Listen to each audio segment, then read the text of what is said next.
भारतीय खाद्यसंस्कृती ही अनेकविध मसाल्यांचा जणू खजिनाच आहे आणि हे वेगवेगळे मसाले नेहमीच आपल्या आरोग्यासाठी वरदान ठरलेले आहेत.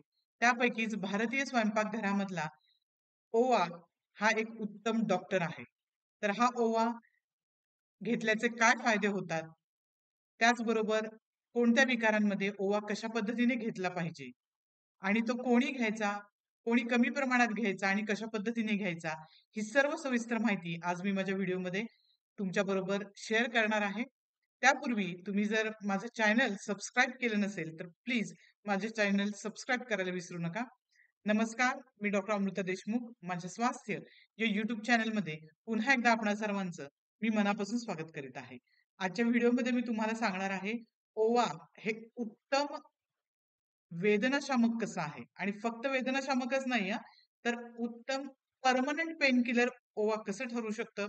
त्याचबरोबर थंडीमध्ये ओवा हे उत्तम वातशामक कसं आहे, हे देखील मी तुम्हाला सांगणार आहे. तर सुरुवातीला आपण बघूयात ओवा खाण्याचे फायदे कसे होतात आणि कोणत्या पद्धतीने होतात. पहिला सगळ्यात महत्त्वाचा फायदा म्हणजे ओवा हा अग्निदीपन करणारा आहे. ज्या व्यक्तींची पचनशक्ती मंदावलेली असते, ज्यांना अपचन, अजीर्ण होणे, गॅसेस, पोट फुगणे, गच्च होणे, त्यामुळे पोटदुखी होणे आणि भूक न लागणे अशा तक्रारी असतात. अशांमध्ये ओवा हा अग्निदीपनाचं काम करतो. तुमची पचनशक्ती सुधारवण्याचं काम करतो. त्यामुळे ओवा हा अतिशय उपयुक्त आहे. ज्यांची पचनशक्ती मंदावलेली असते, ज्यांना लिथार्जिक लिव्हरचा त्रास असतो. तर ज्यांना भूक कमी लागते, त्यांनी ओवा हा सैंधव मिठासोबत घेतल्याने त्यांची भूक सुधारायला मदत होते.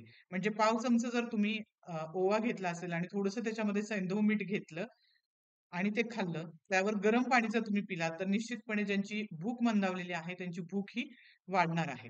दुसरी महत्त्वाची गोष्ट, ज्यांना अजीर्ण झाल्याने, अपचन झाल्याने पोटदुखी होते, पोटात कळा येतात, पोट प्रचंड प्रमाणात दुखतं, अशा व्यक्तींनी पाव चमचा ओवा हा हातावर चोळून, ज्याला आपण बोलीभाषेत पोट फोडून असं म्हणतो, तर हातावर चोळून तो ओवा दाताखाली चावून-चावून खायचा आहे आणि त्यावर गरम पाणी प्यायचं आहे. यामुळे निश्चितपणे तुमची पोटदुखी ही कमी होणार आहे. दुसरा महत्त्वाचा ओवा खाण्याचा फायदा काय आहे? तर ओवा हा मुळात तिखट आणि उष्ण असल्या कारणाने थंडीमध्ये जे कफज विकार होतात, जसं की सर्दी आहे, खोकला आहे, छातीमध्ये कफ होत असेल, तर अशा परिस्थितीमध्ये ओवा खाणं हे अतिशय हितकारक राहतं. थोडासा ओवा तुम्ही चावून-चावून खाल्ला तर निश्चितपणे तो कफ कमी होणार आहे. त्याचबरोबर ज्या व्यक्तींना असे त्रास होतात, त्यांनी ओव्याची धुरी घेणं हे अतिशय उत्तम राहतं, फायदेशीर राहतं. ही ओव्याची धुरी घ्यायची कशी? तर एक लोखंडाचा तवा घ्यायचा, तो तवा गरम करायचा.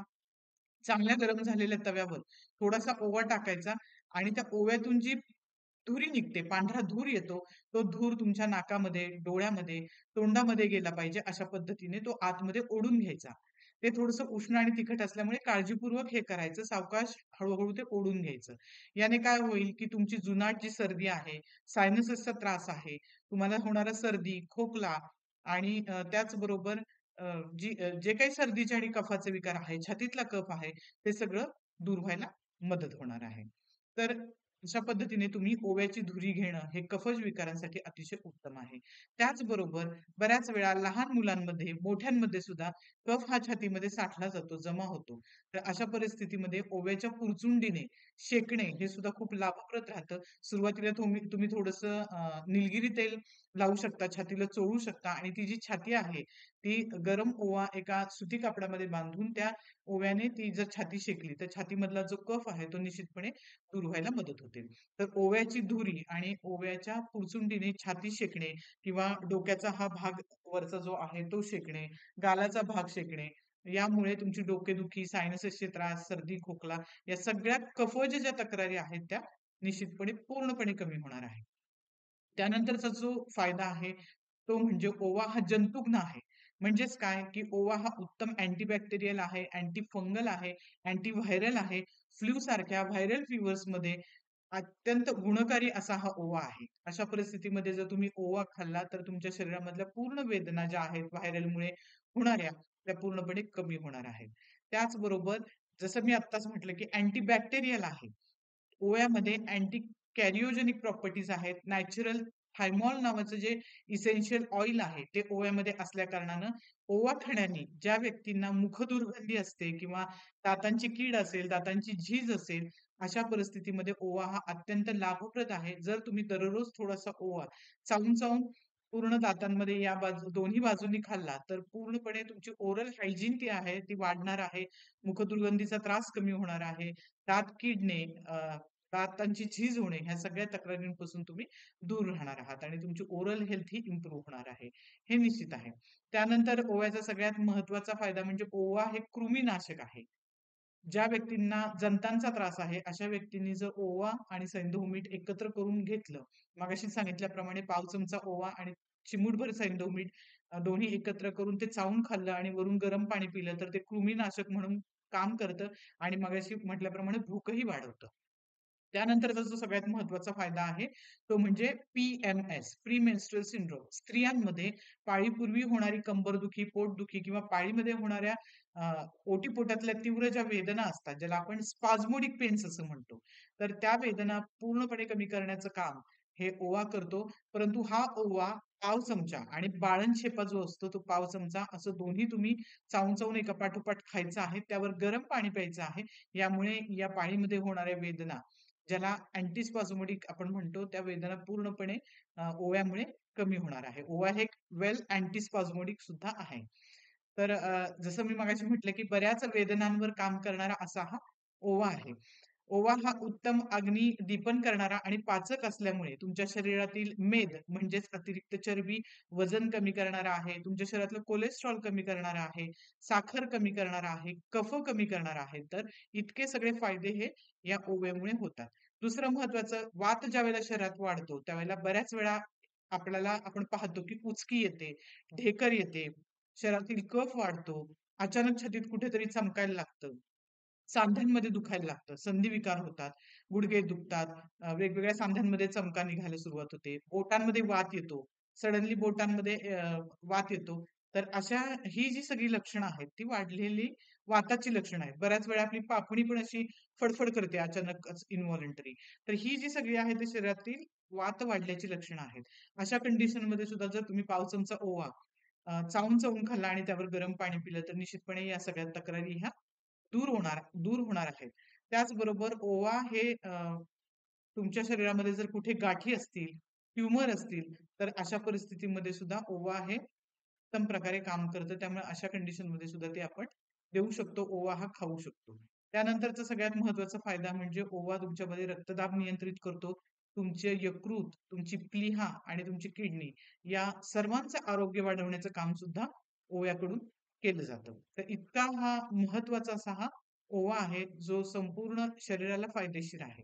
आता आपण बघूयात, की सगळ्यात महत्त्वाचं काय, की ओवा हा कोणी घ्यायचा आणि कोणी घ्यायचा नाही. जसं मी मगाशी म्हटलं, की ओवा हा मुळातच तिखट आणि उष्ण असल्या कारणाने आपल्या शरीरातील वात आणि कफ कमी करतो. त्यामुळे ज्यांची प्रवृत्ती वात आणि कफज आहे, म्हणजेच काय, ज्यांच्यामधली पचनशक्ती मंदावलेली आहे, ज्यांना काम करण्याचा आळस येतो, एकंदरच त्यांच्या प्रकृतीमध्ये आळस असतो, कुठलंही काम करण्याची इच्छा नसते. दुसरं महत्त्वाचं म्हणजे त्यांची स्थूल प्रकृती असते आणि पचनशक्ती मंदावलेली असते. अशा व्यक्तींनी ओवा घेणं हे हितकर आहे. 12 महिने ओवा थोडा-थोडा खाल्ला तरी या व्यक्तींना काहीच अडचण नाही. त्यांच्यातील वात आणि कफ कमी होतो. परंतु ज्यांची पित्त प्रवृत्ती आहे, ओवा हा पित्त वाढवणारा असतो. त्यामुळे ज्यांची पित्त प्रवृत्ती आहे त्यांनी ओव्याचं कमीत कमी सेवन करावं, परंतु ते करावं. आणि थंडीमध्ये ते केलं पित्त प्रवृत्तीच्या लोकांनी सेवन, तर ते जास्त फायदेशीर ठरतं.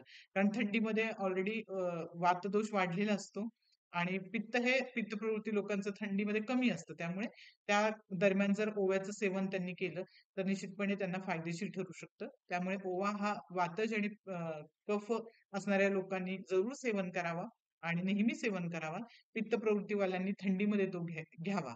तर अशा पद्धतीने शरीरातील कुठेही वेदना असतील, तर मी मगाशीच सुरुवातीला म्हटलं, की स्वयंपाकघरातला उत्तम डॉक्टर जर कोण असेल, तर तो म्हणजे ओवा.